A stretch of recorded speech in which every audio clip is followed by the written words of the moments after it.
দেখেছেন কেমন চালাক লোক সে।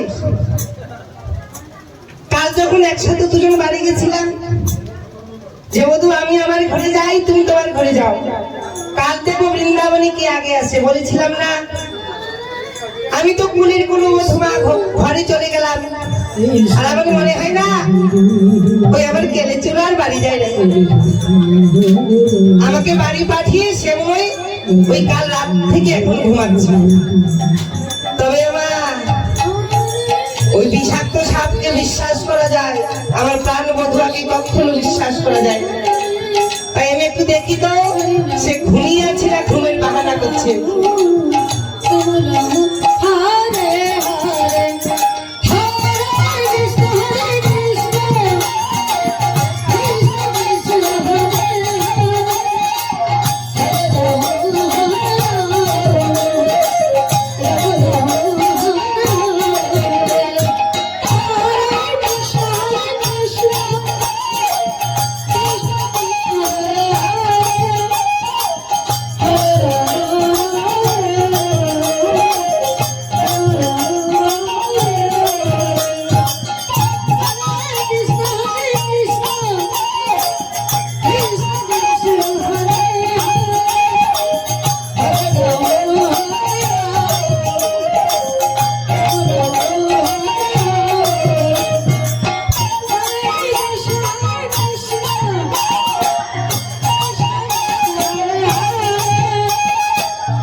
একেবারে ঘুমাইনি, গরম পড়ে গেছে না, তাই গরমের জ্বালায় বধূর মনে হয় ভালো করে ঘুম ধরছে।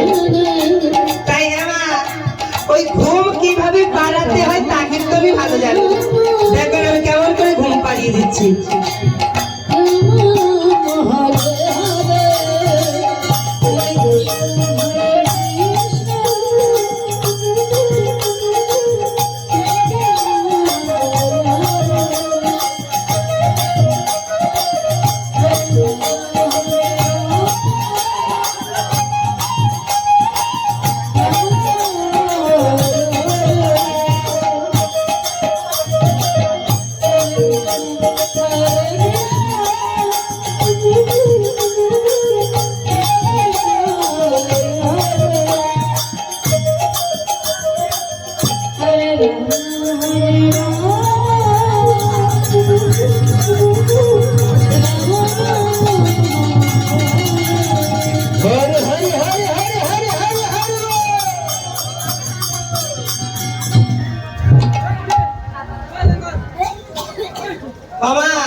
এতদিন পরে বাসিটা আমি পেয়েছি।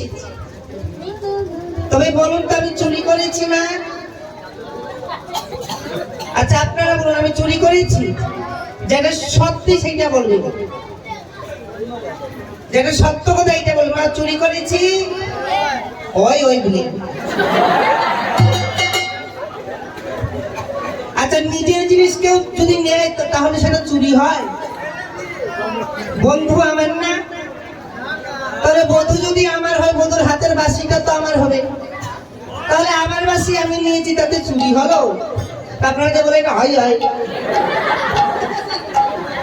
খবরদার কেউ চুরি চোর বলবেন না। তাই মা আমি তো রাজনন্দিনী, রাজার মেয়ে, আমার পিতা বৃষভানু রাজা। আমি যদি বাবার কাছে বলতাম ওই বাসি একটা কেন, 1000টা বানিয়ে দিত না আমার। তবে চুরি করলাম কেন? কেন জানো না? ওই কালারি বাসি, ওই বন্ধুরি বাসি সবাই বুঝে না। সে যখনই তখনই রাধা রাধা বলি বাজি, রাম রাম হরে হরে, যখনই তখনই রাধা রাধা বলি বাজি। কৃষ্ণ কৃষ্ণ হরে হরে, ওই রাধা নাম শুনে যে আমি ঘরে থাকতে পারি না।